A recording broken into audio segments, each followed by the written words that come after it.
Actually, I got a question for you. Okay. So, how, like, through your years of being an artist and stuff like that, how have you learned to take time to yourself and like when to work? Because I feel like that's with me. Like I'm have been in a situation where I have no free time and I have like, and which is fine, which is perfectly fine for me, but I feel like everybody does need their time to like take a step back and to breathe. And I feel like there are some moments where like, you know, and y'all guys will see this in like MYZE 3. I do talk about this a little bit in some songs of like me not having time to myself and to like me thinking about that and to like what I can do to like fix that. But I feel like I haven't really found an answer to that yet. Man, fuck. Yeah, fuck it. They're not going to pay attention. This will get Sorry. 42 I'm views. So sorry.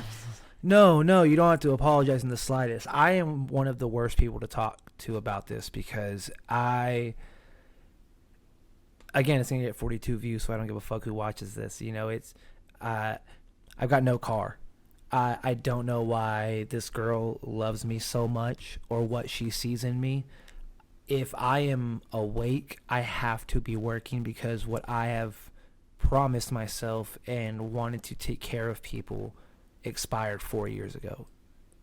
I've been trying this for so long that I don't know how to have a healthy life, like a healthy balance. I've either gone completely lazy or I will be as manic as possible and I'm up till 4 a.m. editing footage or clips that Ray and I filmed from 9 months ago, which is a real thing. Like all of our, I in a 4-day span, I edited 300 clips of all of our old content for Ray because we were just behind on so much in a sense of like, I was behind. Mm-hmm.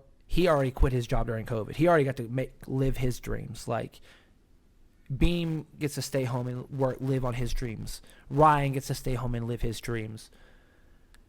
As a grown man, it fucks your head up. It fucks your heart up. It fucks your soul up. And the worst, it gives you an ego because I'm Doug, dude. I'm just here. I'm happy to be included. I've never had an ego, and to see all of my friends succeed, I had that ego death moment like I did all these drugs and a lot of ego death. No, I saw all of my friends do eons better than me that I idolized, and no one noticed me.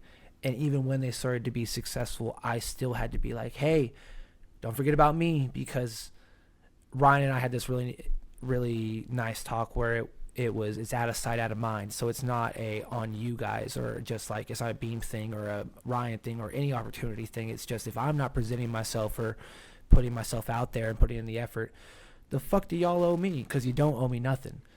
If it wasn't for Lexi, I would have zero balance. I would be here at Beams till 2 a.m. I've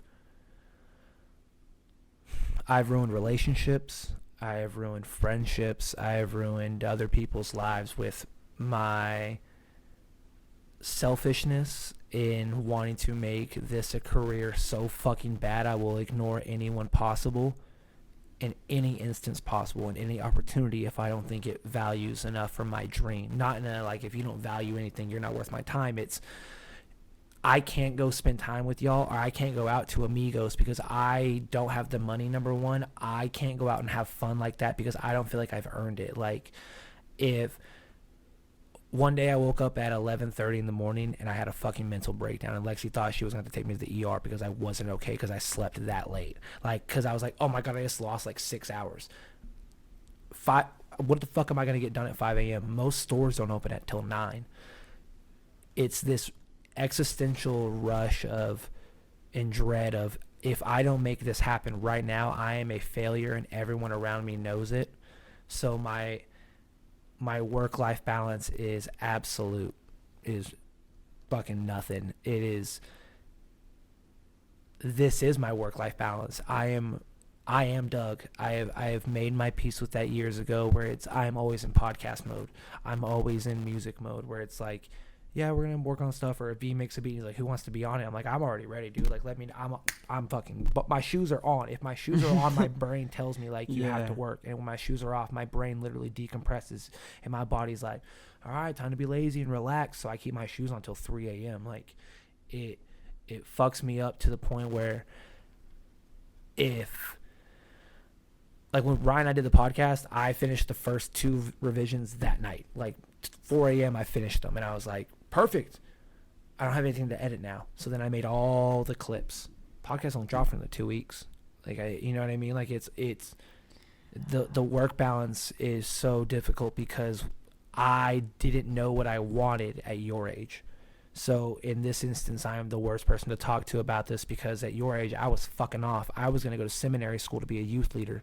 You know, like I wanted to pursue Jesus as my route, and a heartbreak turned everything to shit. And I personally let it.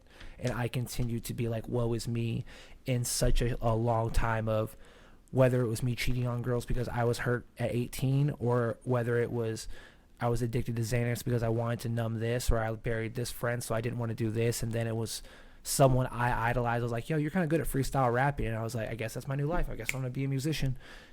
And that was it. I've had no like originality, I feel like, in a lot of earlier parts of my life where I just wanted to please everyone, that I had made such a peace with it that it molded myself into the person I am today, where it's I still value y'all's opinion very much. Like we have, you know, we're 22 minutes in.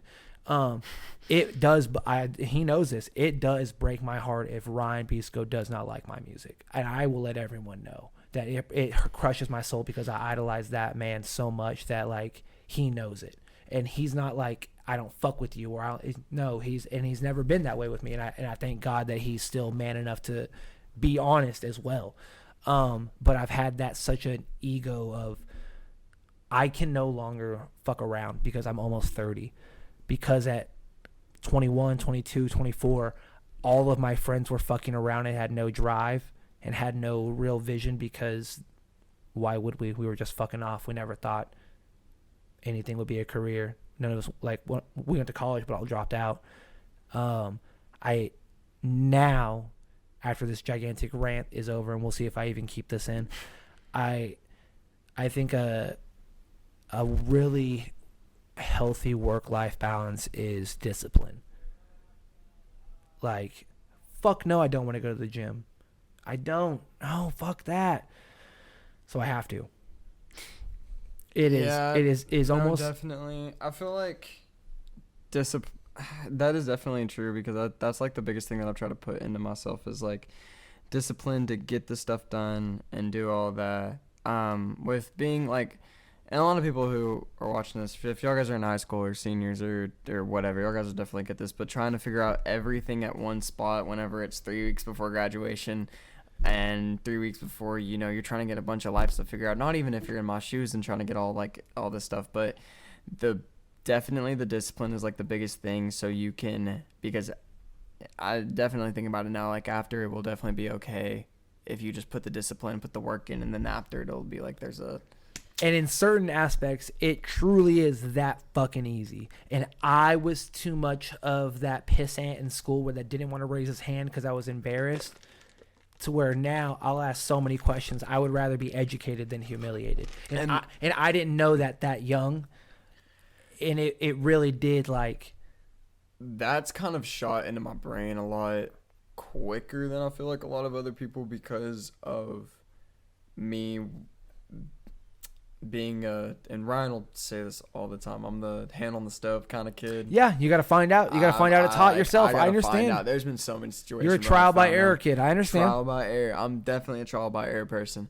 And so, like, with me, I feel like I've learned to be educated and then not try to be an educator because when I'm trying to be an educator, I know I don't know shit at the end of the day. Right. So, yeah. So to really answer your question, it's without Lexi, dude, I genuinely couldn't. I still wouldn't have discipline. I have to baggy my ounces so I don't smoke an ounce in a day because that's how little of discipline I've had in my life. Not with like other people or authoritative figures like grew up in a trailer park. Like, I'm poor. Like, we had to fucking rash it. Like, I understand that. I've had that. Why should I?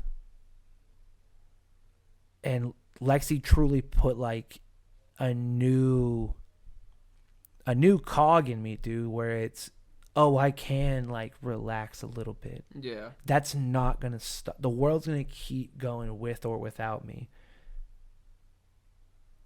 What am I prepared to do while I'm awake? And it really fucked me up. Like, look, it took us, what, 40, we'll say 40 episodes, 39. I want to say Dresden episode is 39 or 40. It took us 40 episodes for me to finally be like, yeah, we don't smoke on the podcast anymore. The podcast has been going for like 2.5 years. I've done fucking 150 episodes with Ray. It took someone canceling my channel to be like, if you don't stop, this is the consequences of your own actions. And it fucked me up to an extent of like, oh, I'll lose it all. I live in Poto. I'll be caught dead if they saw me. I'll be caught dead. Yeah, like I don't know who I would be without being Doug the podcaster. You know what I mean? So the fact that, yeah, I'll try again with another channel, or I'll try this, or I'll try that, but I couldn't be a pissant and be like, well, I'm gonna do it my way because I'm gonna show everyone wrong. Are ya? Is it okay to just listen to authority? Is it okay to just take advice from others? And that's something I truly didn't do when I needed to. I had no plan. I had no plan in college. I had no plan getting out. I had no plan doing anything. Like the most of my friends didn't know I went to rehab. Like, that's how little I'll let people know about my life, because why do I need to bother people? Why do I need to inform people? Because my life isn't as good. Like, all my friends are fucking married. Like, Ray has a child. Like, my buddy John just told me he's trying for another baby. Like, I'm so proud of all my friends. And yet, here Dougie is, man, like, struggling to buy an eighth. If I scrape enough money, I'm still the same person that, even though after all my bills are paid and I have $22, I'm like, perfect. I got cat food, I have litter, I got $6. I can still go to the neighborhood market and spend $3.62 on clearance roses for Lexi at the neighborhood market. Because why? Because she fucking deserves them. Not because we're fighting, not because we're mad, not because I'm sorry. Because she's in the slums right now, and that's not something she's used to, and she has done that out of love for me. That if you think this is gonna get 46 views, clip that shit. That shit's gonna get fucking damn. No, man. Because a bunch of It's the people around you. That is my advice. It is truly the people around you.